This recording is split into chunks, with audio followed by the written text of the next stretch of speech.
How's everybody doing today? I just had a little bit of a Weezy Reviews moment here that I wanted to put out.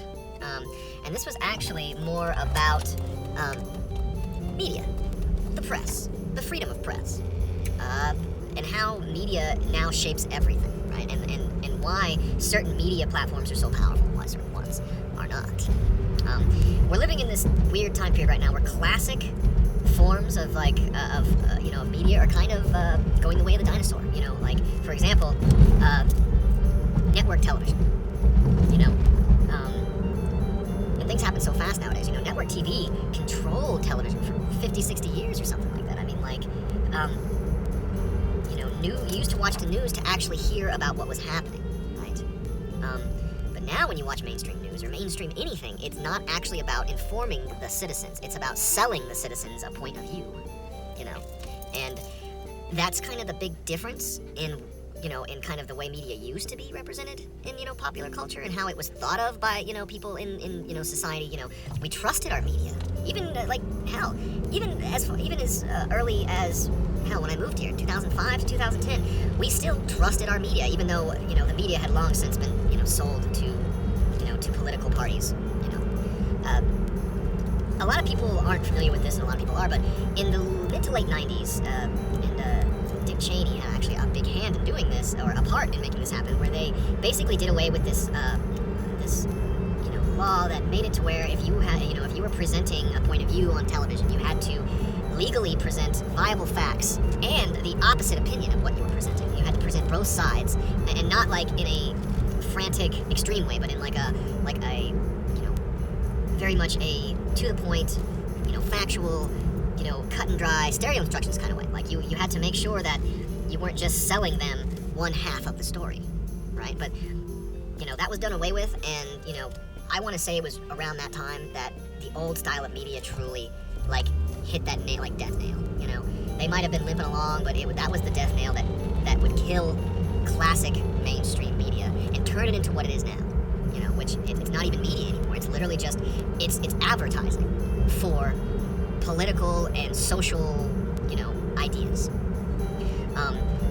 And you have, these social networking platforms that have kind of taken up in the place of classic news and, where people get their information, And this is one of the good sides of the internet. There are many bad sides of it, but this is one of the good sides of social media and alternative media.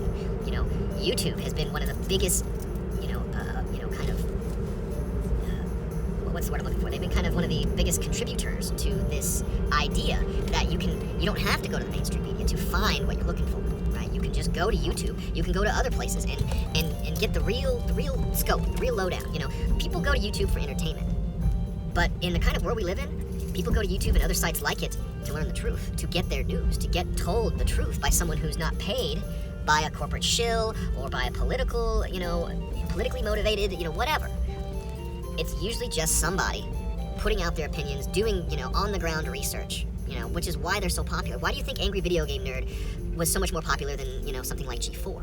Because G4 was a corporatized version of that idea, and it was never going to work because corporations don't ultimately care about the product they're selling. They're just trying to sell it. And that is the problem with modern media, is they don't actually care with what they're trying to sell to you and the harm that it does. They're just trying to sell it to you. That's it. It's just about that money, that power, that clout, which is why, it's just, our world is such a powder keg, is because, it's like you have the old dog who's not going to go down without a fight, and you have the new dog.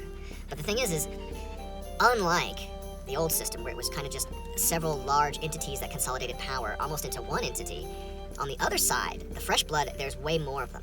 Like, so imagine, like an old bear surrounded by a pack of wolves, That old bear's powerful. That old bear still has all of its clout and strength. It might not be as quick or have the stamina it used to, but it can still hit hard. But there's only one of them. You have 20 wolves. You see the analogy there? You have a large group of upcoming sources of information that aren't controlled by anyone except for themselves. And, that is more or less what classic journalism and press was. Originally, the press, freedom of press was put there to make sure that people stayed well informed. But like all things, the government controls the press now. You know, corporations, they're controlled. They have interests outside what's best for the people. And so what do you have? You have new avenues. You have new outlets. YouTube being one of them. You know, I'm able to put my voice out there, however small it may be, but it's out there, and it matters. And that's the great thing about YouTube, and about all these other alternative media sites that get, you know, bashed by the mainstream. You know, mainstream will tell you that it's fake news. Hell, both sides of the mainstream will say each other are fake news. You know, like, and it's all just two sides of the same coin, you know? And so, when you have kind of this modern perception of media, you know, like I got censored on Facebook for putting up overly political memes. Not even like crazy memes. Just, you know, I think what did it was I put a meme up of a black woman dressed up as Queen Elizabeth, and the meme was, you know, Disney, you know, is going to release a new movie about Queen Elizabeth II because she just passed away, but they race swapped her because that's the fad now. That's part of the message. That's part of the current thing, you know. And it was satiring the fact that that's not far from the truth. I even put another one up where it was Mel Gibson as Martin Luther King, the other side of it, you know.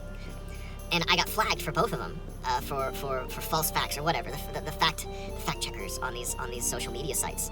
And those fact checkers, those are the fingers, those are the bits of little dying roots left from classic media trying to weasel its way into current media, you know, trying to influence it, trying to make sure that they can control that narrative, you know, when they can't, you know. Here's the thing, you can censor me on Facebook, I'll just go to TikTok, I'll just go somewhere else. There are more options. And then there are even options that aren't that, you know, don't have those kinds of restrictions, like Rumble. You know, Andrew Tate recently went through this thing where every social media site banned him. You know, which is outrageous. That just made him more popular. Like, by trying to ban him, they actually encourage his followers. You know, it's like telling a teenager not to do something. They're gonna do it. You know. And so in real time, our culture is watching the death of the old, you know, draconian, or at least, you know, it's trying to stay alive. We're trying to kill it, you know. But that old draconian, you know, media, that old dog, it's on its way out, and it knows it. It knows its days are numbered, and it's desperately fighting for relevance, you know. And you have things like YouTube, who are, you know, as free as it is, it's way less free than it was, because the death throes of this old dog, this old beast, is trying its best to usurp the power of the next generation, you know, the new media.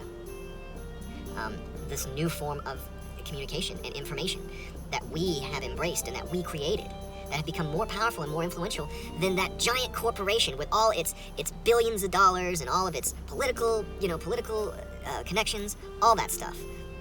You know, we're literally watching grassroots information become more successful and more enduring and more meaningful than, you know, news outlets like CNN and Fox, you know, and just, you know, these corporate-run newspapers. You know, I mean, look at Amazon. Amazon literally owns the very site that rates its movies, right?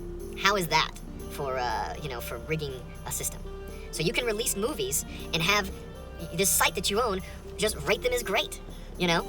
But when you look on the actual viewer side, and this is a good way to tell the disconnect between, like, mainstream media and what is becoming, like, renegade media, I guess you could say, is that disconnect.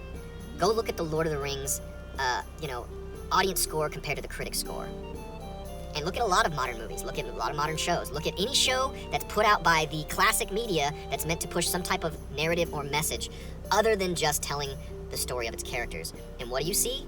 You see a huge divide between the critics and the fans, and the people who actually go and see the media and live the media and talk about it, and you know, or don't go and see the media, which is kind of the case, you know, which is what's happening. We are showing with our wallets and with our, you know, what we view, how we feel. And they don't like that, you know. And I just think it is something really cool that we get to live through. You know, we are going to see the death of classic media in our lifetime, you know. We're going to see these giant, you know, corporations like Fox and NBC and become irrelevant, you know. They're going to try and pretend they're not. But they are irrelevant, or will become irrelevant. And that's just how the cookie crumbles, you know? I mean, as I said, we're going to watch this in real time. You know, my children are going to live in a totally different world than the one I grew up. I mean, they already do, but I mean, you know, I remember as a kid watching the television stations. You know, there wasn't such a thing as streaming. You know, we had TV guides. You know, my family was lucky enough to have cable, so we had like, you know, something like 60 to 100 channels. And on that you could get a TV guide. And that was crazy. That was just amazing. That was like some of the most high-tech stuff you could get, you know.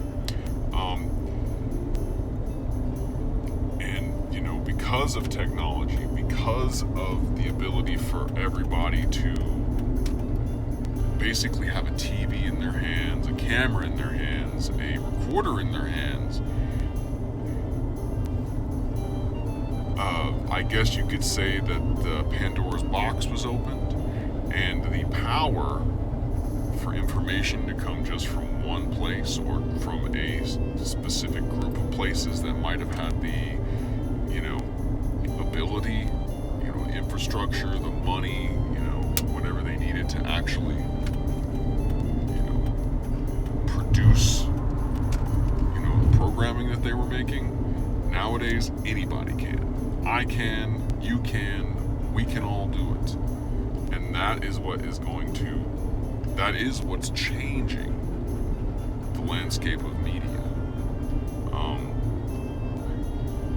And unlike before, when we were told and we believed that the media had our best interest in mind and that the information we were being given was the truth, we found out later, nowadays, that a lot of that were lies. You know, MK Ultra, all that stuff. We've been lied to by the mainstream media for as long as they have been in control. You know. And, you know, we don't have to, you know, watch one station now to see our program. We can stream it, we can download it, we can pay for it. We don't have to wait to find out what's going on. You know, we can get out there and figure it out ourselves. And that's a lot of power, you know, that kind of classic power of media, you know, that on the ground, you know, matter of fact, boots on the ground type, you know, investigative journalism. There's a word I'm looking for, but it slips my mind right now. I'll probably edit it in later, as like a, you know, an air quote or something. But, you know, the kind of journalism that, you know, you think of when you read a, you know, Superman comic book, and you think of Lois Lane and the type of work she did, you know, that honest, the people have a right to know type information, right? But I think I've gone on long enough, and I think I've made my point. And I think as people living in a postmodern society, we have lost so much control over our lives, you know, and we're going to continue to lose control over it. And honestly, we give it up willingly half the time, just so we can stay entertained. And that is the power of media. All right, y'all. Peace out. Much love. This was another edition of Weezy Reviews. This is not to be confused with my MGTOW messages. This is a completely different thing. I do this specifically to make commentary on popular media that I enjoy. And, yeah. Y'all have a great day. Thank you for listening. And, you know, See you around.